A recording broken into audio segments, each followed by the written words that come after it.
Hello दोस्तों, कैसे हैं आप लोग। तो ईवीएस के क्लास को आज कंटिन्यू करते हुए, और आज क्लास काफ़ी लेट हो गई है तो कुछ इशू चल रहा था, इसकी वजह से आपकी क्लास सुबह से नहीं मिल पाई है आपको। तो आज हम कंटिन्यू करते हुए फिर से बिना देरी से हम क्लास को शुरू करते हैं और प्रीवियस ईयर के क्वेश्चन के साथ क्वेश्चन को शुरू करते हैं। कहता है कि हमारा क्वेश्चन कि कक्षा की पाठ्यपुस्तक में गोलकोंडा के जिले का मानचित्र छपा है। इस मानचित्र के दाहिने निचले भाग पर एक पैमाना छपा है जो इस प्रकार है। पैमाने में बेटा छपा हुआ है कि 1 centimetre is equal to 110 metre, यानी कि 1 सेंटीमीटर बराबर है 110 मीटर के। उसने एक आगे कंडीशन दे रखी है, कह रहा है कि यदि इस मानचित्र पर फतेह दरवाज़ा और पटेला बुर्ज के बीच की दूरी 15.4 सेंटीमीटर है तो इन दोनों स्थानों के बीच की दूरी वास्तविक क्या होगी। ठीक है, तो ये क्वेश्चन हम किस तरीके से करेंगे ये देखते हैं। तो जगह की थोड़ी कमी है तो ठीक, जगह हमें मिल गई है। शुरू करते हैं क्वेश्चन को। चूँकि हमें पता है कि 1 centimetre is equal to 110 metre.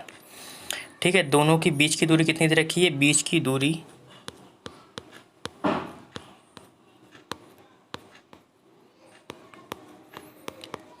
दूरी दे रखी है 15.4 सेंटीमीटर। तो वास्तविक दूरी बताना, यानी कि 1 सेंटीमीटर बराबर इतना मीटर, तो 15.4 सेंटीमीटर बराबर, तो इसकी मल्टीप्लाई कर दी जाएगी। यानी कि वास्तविक दूरी अगर हम निकालेंगे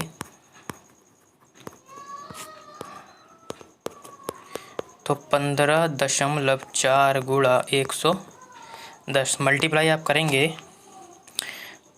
तो 1694 मीटर आ जाएगा। ठीक है, लेकिन ऑप्शन जो है हमारे किलोमीटर में दिए गए हैं, तो हमें पता है कि 1 kilometre is equal to 1000 metre. ठीक है, ऑप्शन के हिसाब से। वैसे तो हमारा आंसर यहाँ पर हो गया है ये, ठीक है इतना, लेकिन उसने किलोमीटर में दे रखा है तो हम इसे चेंज कर लेंगे। अब मीटर को किलोमीटर में करने के लिए हम 1000 से डिवाइड करते हैं। छोटी यूनिट की बड़ी यूनिट में कन्वर्ट करने के लिए हम क्या करते हैं, डिवाइड करते हैं। जब डिवाइड करेंगे तो हमारा पॉइंट लग जाएगा यहाँ पर। ठीक है, तो डिवाइड यहीं पर ही कर लो आप।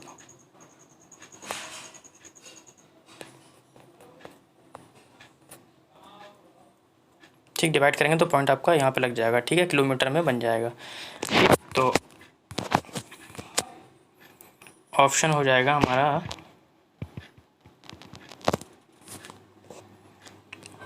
सी। क्या हो जाएगा ऑप्शन नंबर, सॉरी सी नहीं था, 1694 था ना। ऑप्शन हो जाएगा हमारा डी। ठीक है, आगे बढ़ते हैं क्वेश्चन नंबर 2 की ओर। और क्वेश्चन नंबर 2 हमारा कहता है कि एनसीईआरटी का क्वेश्चन है कि निम्नलिखित में से किस राज्य में मधुबनी पेंटिंग बनाई जाती है। कह रहे कि गुजरात में बनाई जाती है, महाराष्ट्र में बनाई जाती है, बिहार में बनाई जाती है, केरल में बनाई जाती है। तो मधुबनी पेंटिंग बिहार में बनाई जाती है, यानी कि दूसरे का ऑप्शन नंबर क्या हो जाएगा हमारा, सी हो जाएगा। आगे बढ़ते हैं क्वेश्चन नंबर 3 की ओर। और अच्छा क्वेश्चन है, कहता है कि सरकारी कानून जिसके अनुसार कोई भी व्यक्ति सांप को पकड़ व रख नहीं सकता किस अधिनियम के अंतर्गत आता है। कह रहा है पर्यावरण संरक्षण अधिनियम 1986, जैविक या जैव विविधता अधिनियम 2002, वन्य जीव संरक्षण अधिनियम 1972, वन संरक्षण अधिनियम 1980। ठीक है, तो 1986 क्यों आया था। ठीक है, तो 1986 था जो 1972 जो स्टॉकहोम सम्मेलन था उसको नियमों को लागू करने के लिए आया था। ठीक है, और आपका जैव विविधता अधिनियम क्यों आया था, ये जो था ये प्रजातियों की रक्षा के लिए आया था। ठीक है, ये किसके लिए आया था, ये प्रजातियों की रक्षा के लिए, प्रजातियों की रक्षा के लिए आया था। और ये वाला सी वाला हमारा हो जाएगा वन्य संरक्षण अधिनियम 1972, ये हमारा क्या हो जाएगा, आंसर हो जाएगा। ठीक है, और वन संरक्षण अधिनियम 1980 क्यों आया था, वन संरक्षण अधिनियम 1980 के लिए आया था, वनों के संरक्षण और विकास के लिए।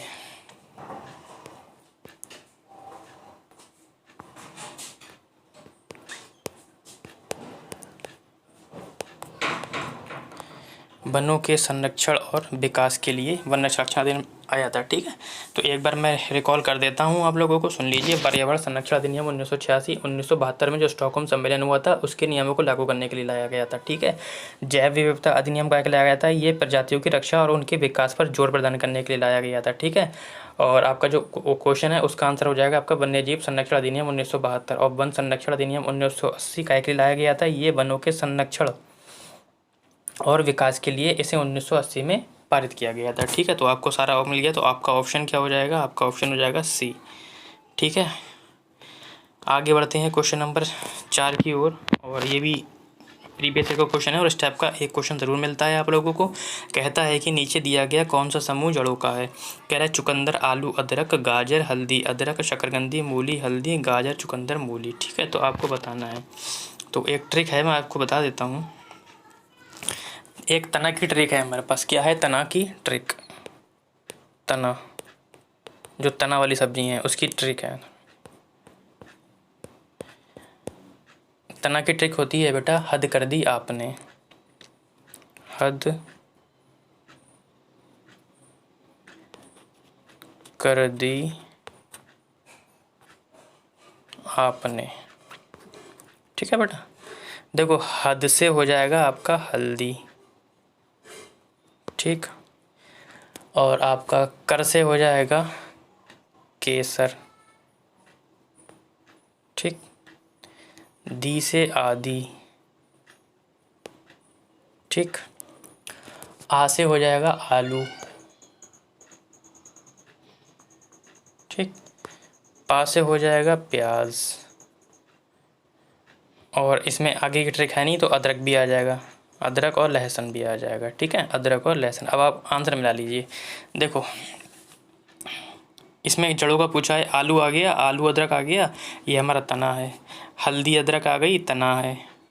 हल्दी आ गई, तना है, यानी कि ऑप्शन हो जाएगा गाजर, चुकंदर और मूली। ट्रिक है हद कर दी आपने, हद से हल्दी, का से कर से केसर, दी से आदि, आ से आलू, पा से प्याज, और अदरक और लहसुन, ये सब क्या आ जाते हैं, तने आ जाते हैं। अब तो तने वाले मैंने सारे काट दिए और आपके जो जड़ वाले थे वो क्वेश्चन में आपका आंसर मिल गया, यानी कि ऑप्शन नंबर आपको मिल गया डी। ठीक है, ये वाला तो ट्रिक आप लोग नोट कर लीजिएगा। आगे बढ़ते हैं क्वेश्चन नंबर 5 की। और क्वेश्चन नंबर 5 अच्छा क्वेश्चन है, साइकोलॉजी में भी पूछा जाता है।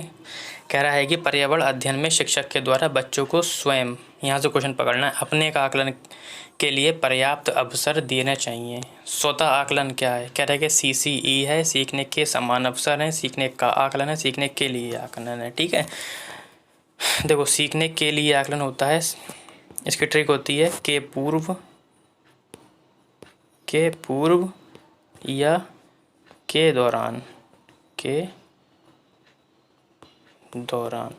यानी कि शिक्षण से पहले जो आकलन किया जाता है, शिक्षण के जो दौरान आकलन किया जाता है उसे सीखने के लिए आकलन बोलते हैं।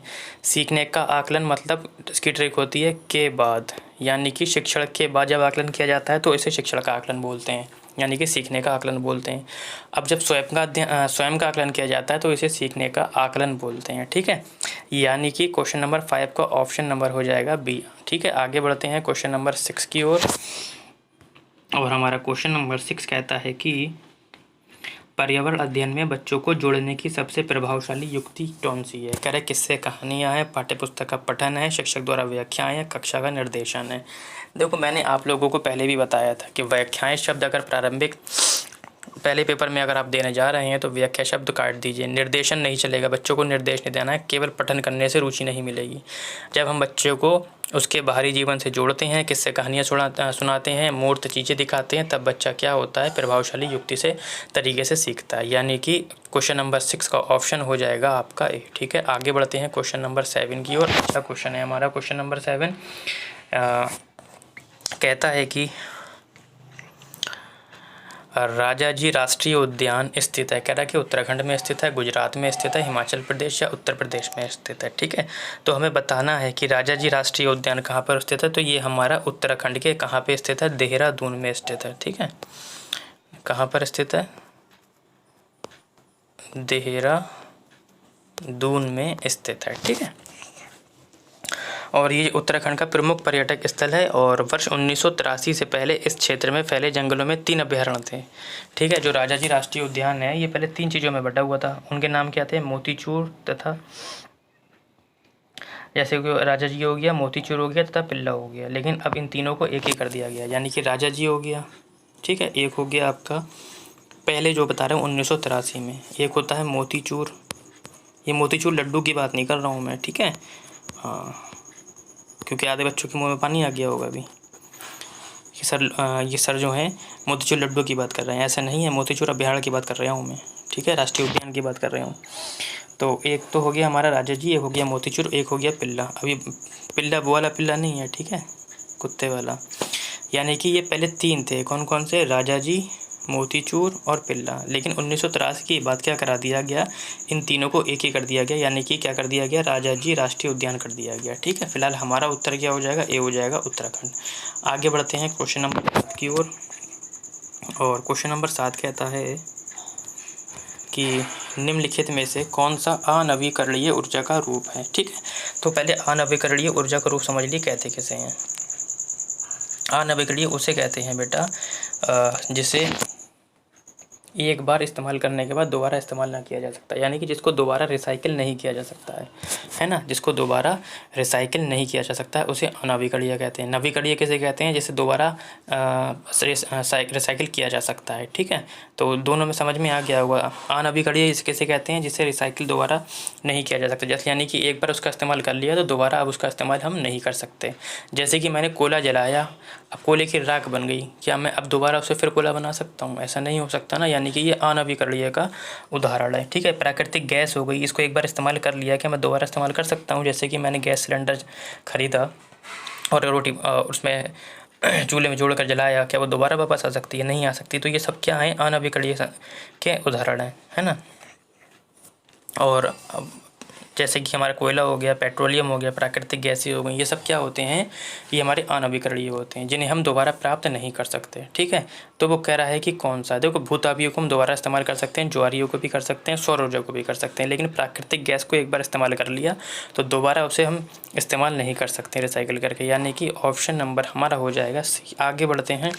इस क्वेश्चन में थोड़ी सी बेटा क्या है, माइनर सा गलती कह सकते हैं, फिलहाल है नहीं, इसमें 2 आंसर एक साथ लगाएंगे। कह रहे हैं निम्न में से कौन सा केंद्र शासित प्रदेश बंगाल की खाड़ी के तट पर स्थित है? कह रहे लक्षद्वीप है, नागालैंड है, पुडुचेरी है, दादरा नागर हवेली है या दमनदीप। ठीक है, देखो इसके 2 आंसर बनना है। ये पूर्वी साइड में है, ये वाला आपका है ना, ये पूर्वी दक्षिणी क्षेत्र में है। लेकिन इस क्वेश्चन में ये कुछ नहीं बोला उन्होंने, खाली ये बोला है बंगाल की खाड़ी के तट पर स्थित है। तो मेरे हिसाब से ये दोनों आंसर आएंगे, यानी कि दादरा नागर हवेली और पुडुचेरी, ये दोनों भाई ये पूर्वी साइड में है तो इसी से जुड़ा हुआ, और ये पूर्वी दक्षिणी साइड में है, इसी भी से जुड़ा बंगाल की खाड़ी से। तो दोनों ऑप्शन होना चाहिए मेरे हिसाब से, बाकी आप अपनी मर्जी से लगाएंगे ये आंसर। ठीक है, ये मत कहीं क्वेश्चन आ गया तो आप लोग कहोगे कि सर ने गलत करवा दिया। ठीक है, तो ऐसा नहीं होना चाहिए। फिलहाल लास्ट क्वेश्चन की ओर आगे बढ़ते हैं। और लास्ट क्वेश्चन कहता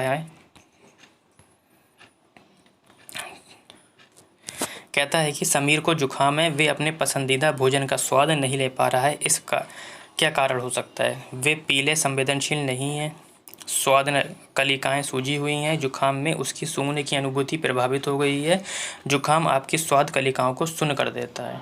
तो फिलहाल के लिए इसका जो आंसर है हमारा क्या हो जाएगा? जुकाम से उसकी सूंघने की जो अनुभूति है वो प्रभावित हो गई है। क्या हो गई है? प्रभावित, यानी कि जो राहुल को जब जुकाम है, पसंदीदा भोजन नहीं कर पा रहा है, इसका कारण ये हो सकता है जैसे कि जुकाम से उसकी सूंघने की जो अनुभूति है वो प्रभावित हो गई है, क्योंकि स्वाद जो होता है एवं गंध की अनुभूति परस्पर जुड़ी हुई होती है।